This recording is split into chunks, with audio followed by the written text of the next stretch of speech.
with the 25th pick in the 2026 NFL Draft, my Chicago Bears are going to take Oregon safety Dillon Thieneman because he's a beast. And so was Sadiq, and so was Malik Benson. We're going to talk about the Combine and look at spring football, which starts next week, all here on the Ducks Confidential podcast. I am Aaron Fentress of the Oregonian and OregonLive, and he is George Wrighster. What's up, my man, George? What up? What up? First I'm of all, fired up. I've identified my Bears pick in March. I'm fired up. I want Thieneman on the Bears. We need a safety. That dude tore up the Combine. I'm calling the Bears organization tomorrow and let them know. Make it happen. We're going to have a problem. Anyway. you better trade up because because he is definitely an exciting white. Like you can't say that. Yes, I can say that. That's exactly what they call themselves on the Philadelphia Eagles. They call themselves the exciting whites, or I can call them the Caucasian collision. Collision, yeah, they were calling themselves the Caucasian collision crew or something like that. What was it? Yeah, something like that. Yeah. So yes. I'm excited to watch the kid play. He's a beast, bro. Like he's a physical freak. He's big, he's fast, he's strong. He got better this last year. The Oregon development is real, per the usual. Aaron Fentress, and I mean, if you look at the teams that have put out the most NFL ready players the last few years, Oregon is up there at the top of the list. And the coaches, they brag about it, how NFL ready the players are. And then you see how they perform at the Combine. They perform well, like overall. And there is a particular reason why. It is the work. It is the workouts. It's the mentality. It's all of it. All right, so we're going to dive more into that real quick. Let's go through what the 9 players did. So World was hurt, Isaiah World. He did not participate. He didn't even go, I don't think. Jaden Kennedy was there. He did field work, but did not do any testing. Noah Whittington was there. He did no testing, no field work. He's still dealing with the Achilles, right? That kept him out of the national title game. Bryce Betcher was there, healthy. He did the field stuff, but did not do testing. Alex Harkey was there. Did not do testing. On the testing side, Emmanuel Pregnon ran a 5.21, which was 32nd amongst O-line, but it's 35-inch vert because you need that vert playing guard because you never know when you got to get that jump hook over somebody, right? Anyway, his vert, of course, vert also measures your overall explosion. I know. It's about explosion, not about dunking the basketball or rebounding. I'm just joking, George. Relax. Calm down, George. I had to make sure that you know. You had to make sure that you know, buddy. And I appreciate that since you were at the Combine. 35-inch vert, which was third, by the way, amongst offensive linemen, the 9.3 broad. And then we get to the big dogs. 3 Ducks ran a sub 4.40 at 3 different positions. Including the fastest 40 by a tight end ever. The fastest 40 by a tight end ever. Kenyan Sadiq, a 4.39 at 255, which is just stupid. And he did, his vertical was 43.5, which was second. This kid Stowers? Yeah. That guy was all over the place too. That guy's a pretty damn good athlete as well. And Sadiq also trailed him in the broad jump at 11.1. And then Thieneman, as we talked about, he ran the 40 in a 4.35, which was 4th amongst safeties. And he had a 41-inch vertical, which was 2nd. Now, listen, I didn't feel like I ever saw an example of him running a 4.3, but still, I mean, he ran a 4.3, which shows his overall explosiveness, regardless of the fact he ever actually needed to bust a 4.3 in a game. You know how you know that somebody's fast? How you know? When they run by somebody? Or someone can't outrun them? For a defender. One, for a safety, when they're never really chasing people down. They're closing down those angles already? Yes. Yeah. And the couple times that we did see him chase somebody down, it was a short chase. So you can't think of one time where he was chasing somebody and they ended up in the end zone. Granted, Oregon didn't give up a lot of explosive touchdowns on the season, but when they did, it wasn't. He was nowhere near it. He was nowhere near the problem. There's really very few times where a safety that fast is going to ever have to really be that fast. It's not like he had a pick six where they run back or anything like that. But still, I mean, his size, his football IQ, the overall explosion, that kind of speed at the safety position is not common. I mean, anyone who watches football knows that usually when a guy gets in the secondary, the corners have a best chance to catch them. Usually if it's a safety to beat, it's a touchdown if you're a fast receiver or running back for a reason. But he's one of these safeties who's different. Do you remember was it Landry from LSU, the safety? Yeah, who went to Washington, I think? Was his first name? Not Jarvis. It wasn't Harold. That's basketball. Yeah. Jaden, yeah, I know exactly like who you're talking about. And I forgot who he got drafted by. It might have been Washington. But yeah, he was a hell of an athlete too. Yeah, LaRon. Yes, LaRon Landry. That guy ran like a 4.3 in the combine. NFL player, but he was pretty decent, no? Was he? He was never a Pro Bowler? Look him up real quick. We're digressing. I'm only bringing him up because I was completely enamored with that guy coming out. Yeah. Just the way he played, and then just the fact that he just destroyed the combine, and the Bears didn't take him. He went sick. That's why I don't think the Bears had to pick that high. Yeah, he one time Pro Bowler. He had a solid career, but still, anyway, that's one of the reasons why I'm so enamored with Thieneman is because he just brings it all to the table, and then you get a back end guy in the post who can run a 4.3, which in the NFL, I mean, that's just like, oh my God, he can run down some people. This combine though was sick. The amount of players who ran fast and jumped high and timed well, I was like, are these dudes on steroids or something? Yeah, this is I want to talk to you about that though. I do want to talk to you about that though. Okay. So I'm looking at it right now. 1, 2, 3, 4, 5. Dude, there were 3 guys under 4.3. Yeah. 9, 10, 11, 12, 13, 14, 15, 16, 17, 18, 19, 20. Looks like about 25 guys ran sub 4.4. All right. So here's my only knock on any of this is that the training involved and the science involved and the technique involved with running a 4.3 or even running a 4.4 has become has become so finite that you can train guys to run way faster in the 40 than they'll actually run in game speed. Would you disagree with that? Yes, I would disagree with that. Okay. I would heavily disagree with that. And the reason why is, yes, there is, like, if you're doing track runners, right? They are going to run faster than they would in like a football game or something like that, just because you're not running in a straight line. You are my point. Avoiding people, all of these things. That part is true. But the part that's incorrect is, and why it's a little closer to truer to your speed is you can't train for. So, like, think about it. A lot of these top players were in the college football playoff, right? So they had about a month to get healthy, or like 5 or 6 weeks at the very most, to get healthy and then train for the combine. So in a matter of 4 or 5 weeks, you're not going to be able to transform your like running form and all of this stuff. Like you can get some little bitty tips and tricks. Like you might get a couple hundredths of a second, but we're not talking about like whole tenths of a second. Like you're not going to go from running a 4.6 to running a 4.4. You're going to be able to, like knock down, 5 to 8 hundredths of a second at the very most. So you might go down from like a 4.62 to a 4.54, which is a decent amount. But I just don't, as a person who did it, I just don't see it as a significant thing. Like we literally trained for it. Literally trained for the 40-yard dash. But there's only so much that these track coaches and all of these stuff that you're with that they can teach you in such a short period of time.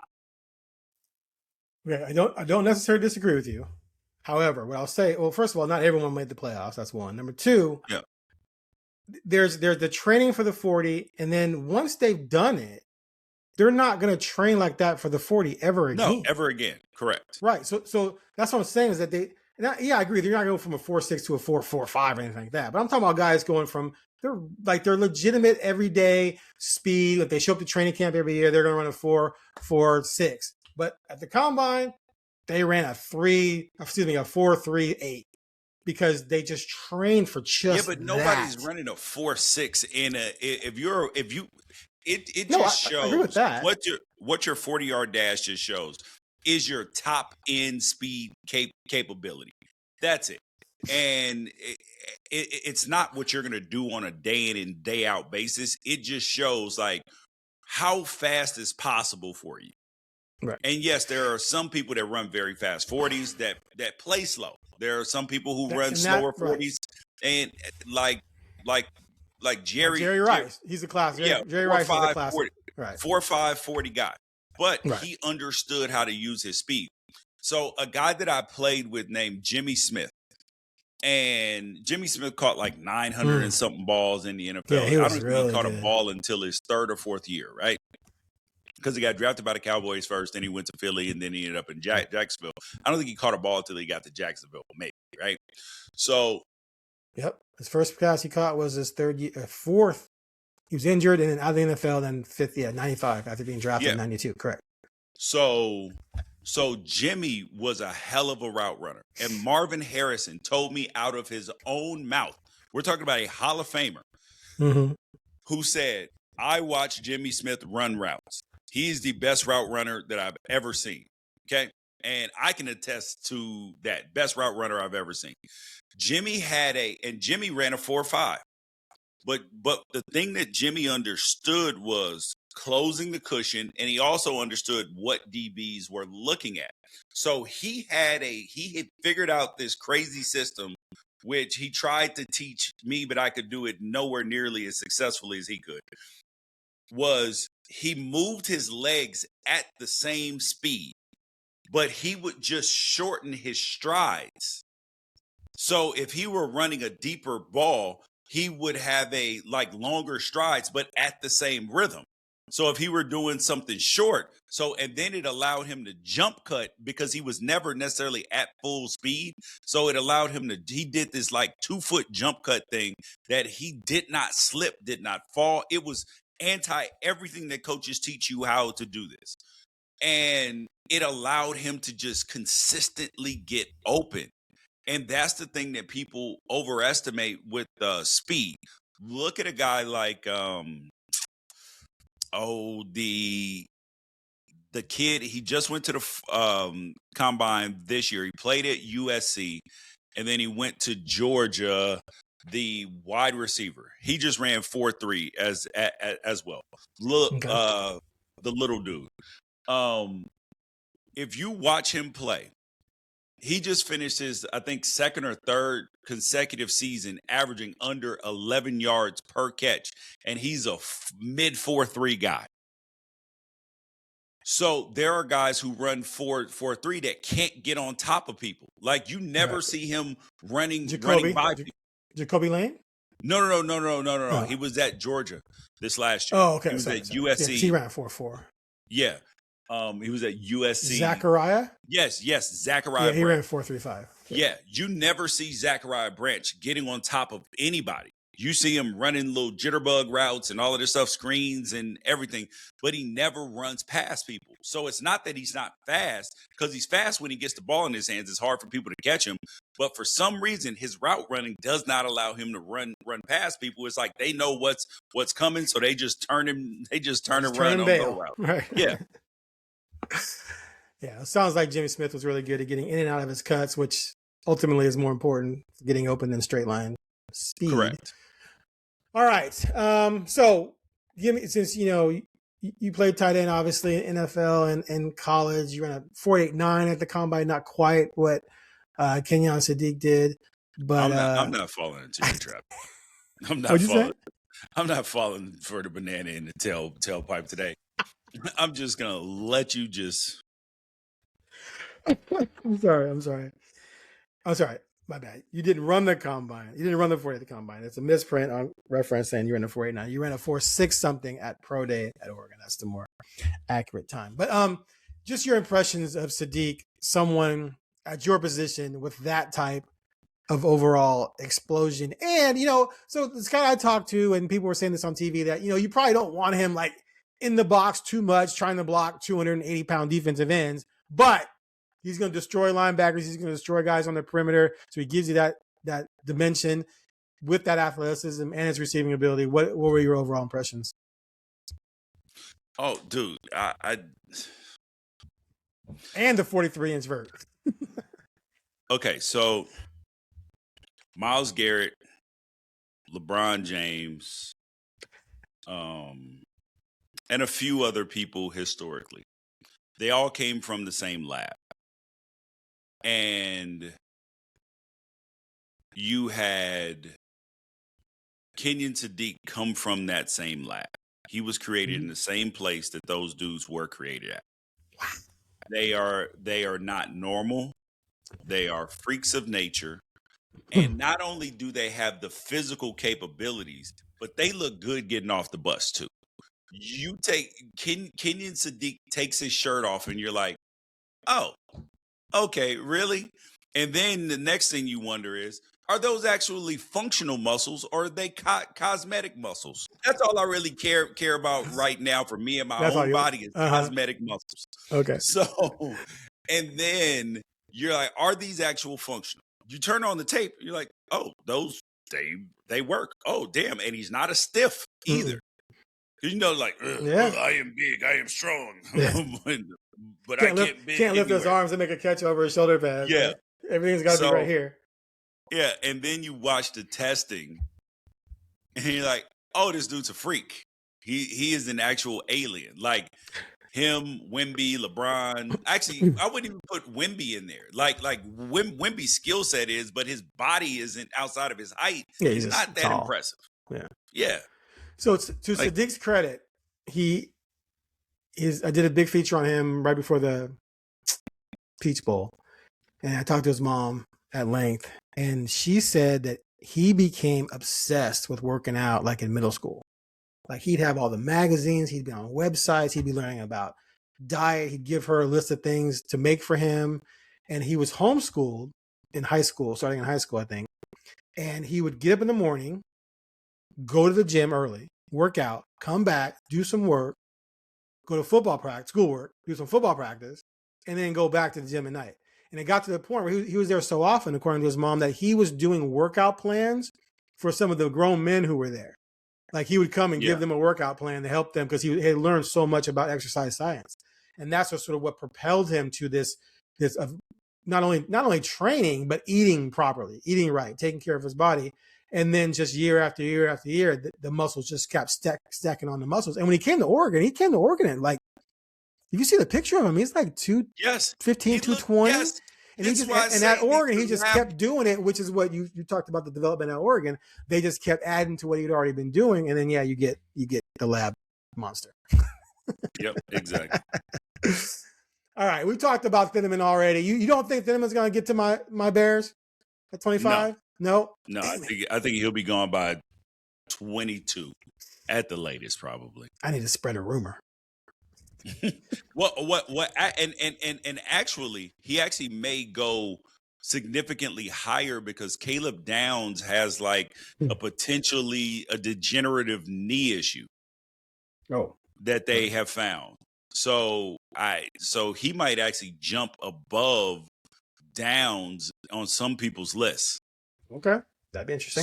So the fact that Downs may go on some people's do not draft lists because of the knee injury, that may put him in an interesting spot, like where he's getting drafted higher than he would have been. Gotcha. Because of the scarcity, because you had basically two elite safeties, right?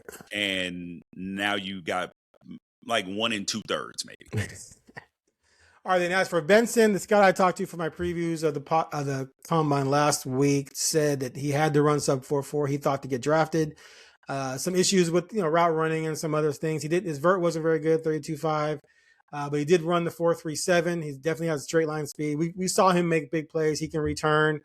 I would imagine he's still going to get drafted at some point late. But do you think he did enough to solidify himself as a draft pick with the sub 4.4? Yeah. But actually, had he jumped over 35, I think that would have been even more impressive. Like if he had jumped 30, 35, 36, then it would have been like, ooh, jump ball guy. He is this, he is that. But like he just is a good, solid receiver. But his speed is going to get his speed and his size, because now he adds special teams value. He adds other potential value while you develop the rest of everything else. Right. So, yeah, I think he for sure gets drafted, provided he doesn't go to pro day and drop the ball all over the place, which I don't think he will. But you never know. Stranger things have happened. I don't know, man. If my number 6 wide receiver can run a sub 4.4 and return kicks, I'm pretty happy. Right? You're like, hey, everything's fine. Everything's fine. We'll be all right. Get back around punts for me, and maybe come in every once in a while on the 4 receiver set and stretch a defense. Yeah, because I promise you, I had no idea this kid was that fast. I had no idea. And then when he returned that punt, I was like, oh. I felt like I was watching America's Next Top Model. That that meme with Miss J where you're like, I was like, oh, really? Okay, Mr. Benson. My go-to from that is Diane from Blackish. You remember? When she's like, yeah. When her what's his face was making fun of her. All right. Okay. So how dare you? Yeah, I know. I love Blackish. All right. Enough of the combine. We'll examine these guys more later, closer to the draft. We've got so this caught me by surprise. I was asked the other day, we know when spring football starts? And I'm like, wait, it's the first weekend of March. But I forgot that Lanning does that thing where he goes a couple practices before finals weekend spring break and then comes back. So I looked into it, and their first practice is the 12th, which is next week. It's a week from tomorrow. Like, come on. And then they're going to have another one on the 14th, and then they got 2 weeks off before they get back for spring break. So let me ask you. It's just an acclimation period. Hey, come on. Okay. Now, you played back in the day when spring was spring. It was all April, right? Yeah. Okay. And that's how I remember covering it. The idea of jamming in all the practices in 4 weeks. 15 in 4 weeks too much? Yes. Yeah. That is entirely too much. Poor baby got to practice for a scholarship. Oh. No, I'm kidding. That's not why. Relax. No, I think that it's too many practices and condensed time of periods to encourage the learning that needs to happen in that time. Like you want to be able to spend more time in the classroom, in the film room, and then take that out on the field as execution. Like, so now you want to be able to execute higher and faster. Whereas, especially because you're breaking in so many true freshmen too, or younger players, if you just rush them through an entire spring, the hell? How much value can they actually add? Like, you're actually not giving them a fair opportunity to compete, which doesn't allow your team to be as good as it can if you don't give them the proper time that they need. So that's why I believe that spring is that having a longer period for spring, spreading it out instead of over 4 weeks, spreading it out over 6 or 7 is optimal.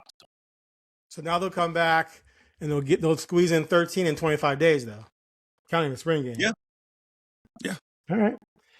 If you say so, man. I honestly don't care either way. I just find it annoying from a coverage standpoint. But since this oh my God. I know. Poor Aaron, you got to cover football. Oh, no, I know. Just a wine fest over here. You keep up that wine, and we're going to send you back to the Blazers, man. Hey, they're going to be in the play-in this year. That wouldn't be so bad. Anyway, I'm covering a future potential national championship. Mm-hmm. See, I like it. I like it. The man's head is in the right place. Who said that? That wasn't me. We're gonna delete that out. All right. So Nope. let's just do it real quick because we're gonna get more into stuff later. But just real quick, with practice starting next week, let's each give 3 storylines we're curious about. You go first. Give one. We'll just go back and forth. Give me one that's on top of your mind. We'll dive more into them later. But just I want to see the offensive line. I want to see the offensive line. I want to see what comes together there. Yeah. I'm excited to see, who kind of the front runners are to be the starters. That there should be a couple people that establish themselves as stone cold, as like not really a position battle.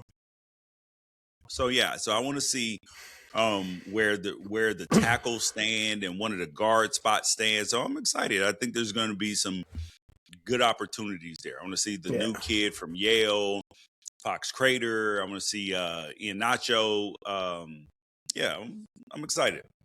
So I'm with you on that. That's not gonna be my first pick, but it's on my list. That's the only aspect of this team right now that scares me.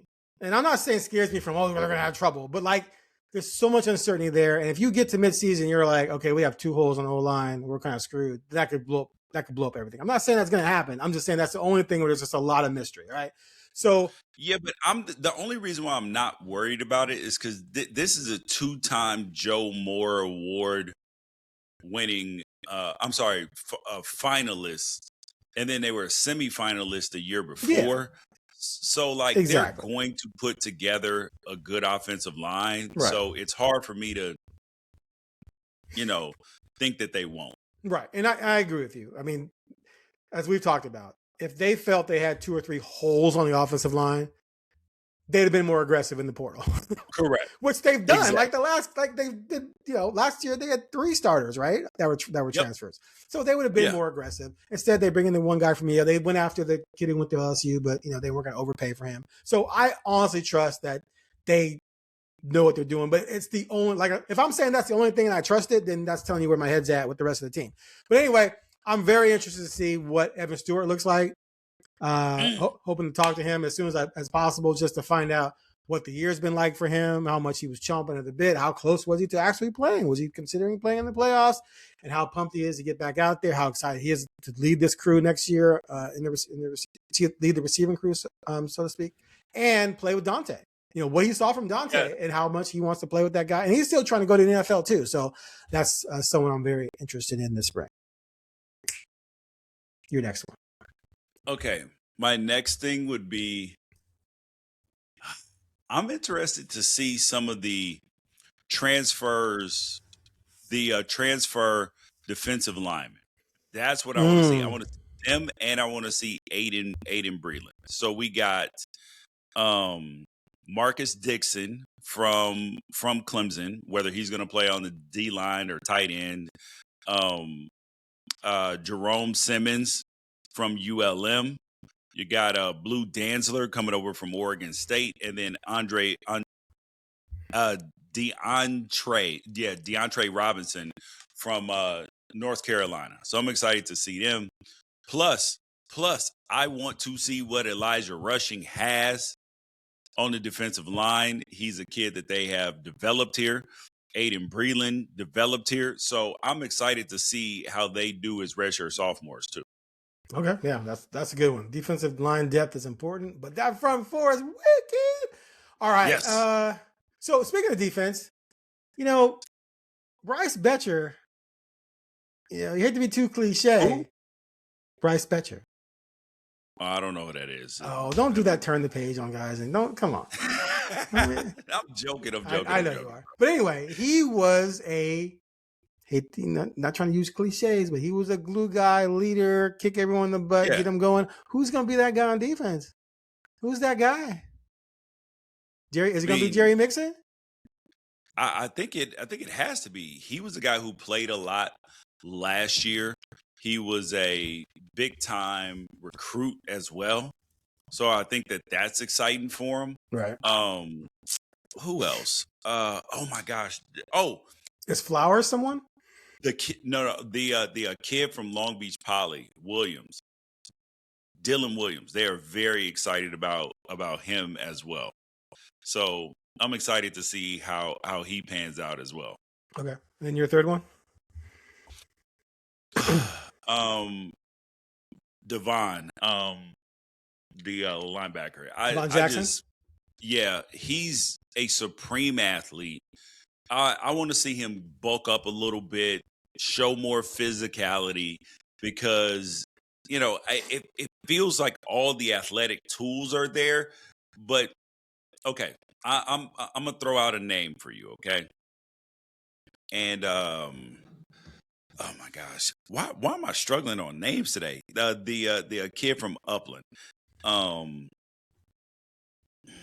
he committed to Oregon, and then he went to Justin Flo. Okay. Oh, Devon Jackson, so far to me, and I hope he doesn't see this and feel like it's slander, but it feels like Justin Flo meets because Justin Flo's a kid who didn't play at Oregon. He goes down to Arizona, didn't play there, goes to UNLV, didn't play there. So there is something, and it ain't athletic, okay? Because the kid's a physical freak.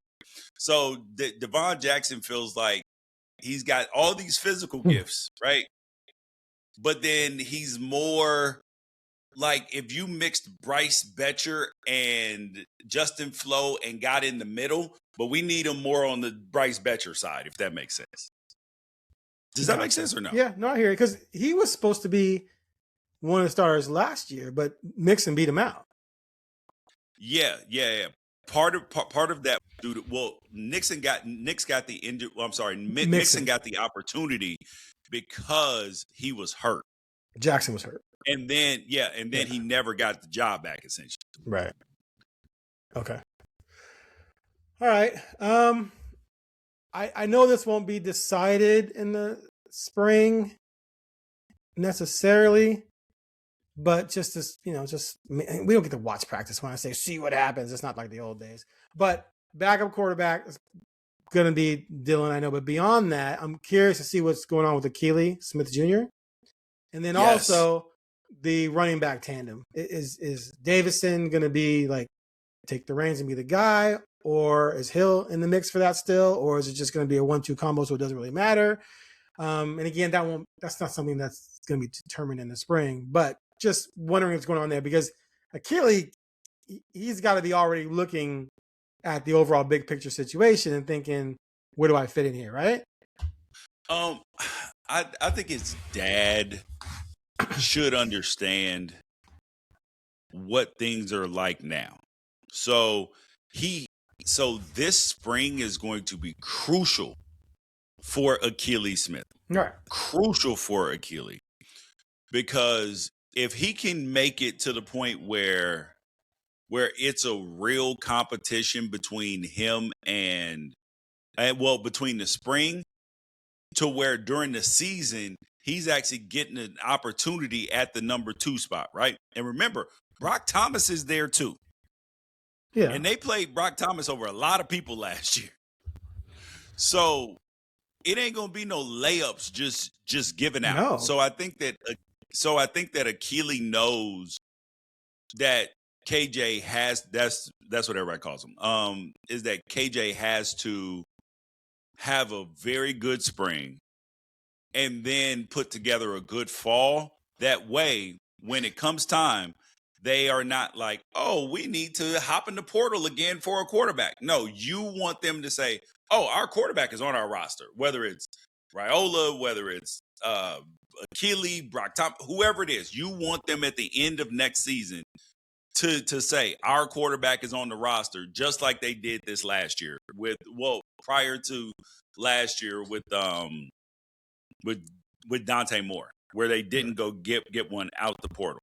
Right. The problem is that Dillon has 2 years of eligibility left. If he redshirts next season, he'll still have 2. If he were to play out all 2 and redshirt, that's 3. Therefore, Akili wouldn't be in line to start until his redshirt senior year. That's where things get kind of dicey. That will not happen. I promise you that if he's not in line to start till his redshirt senior year, Akili Smith will not be able to bounce. Exactly. Yeah. So that's with quarterbacks now. Mind you, I have 2 quarterback sons, so I am uniquely aware of this. You get about 2 years to to show that you got something, right? Unless you have some sort of injury or something, but you really got 2 years for them to say, "Oh, there's something there." Okay, he's not ready yet, but he got a shot. Right. That's all you want your coaches to say is Right. he got a shot. We need to make sure that we are cultivating this and seeing what is there. Right. 100%. All right. That's it. Good work. We got nothing else. We're short. Let's keep it short. Keep it short and tight. Okay. Unless you got something else you want to talk about. No, here we go. I would like to make you upset again. Okay. Oh God, here we go. I put out my top 10 coaches ranking. Why are you upset? You don't even know what I said yet, and you're already upset. I'm just anticipating. Go ahead. The greatest coach in the history of football, Dan Lanning. Go ahead. Okay. I'm kidding. You don't know that Dan Lanning is one yet, even though he is. No, I'm joking. All right. So here was my top 10 list of coaches of all time. No. Of current college football coaches. Okay. I have number 10, Lane Kiffin. Number 9, Jeff Brom at Louisville. Did you make this? Did you put this list online? Yes. Or just I see a video, I don't see a list. Yeah. Okay, go ahead. It's a couple tweets back. But I'll tweet it out again. Dabo Swinney at number 8. Mario Cristobal at 7. Why did you make that face?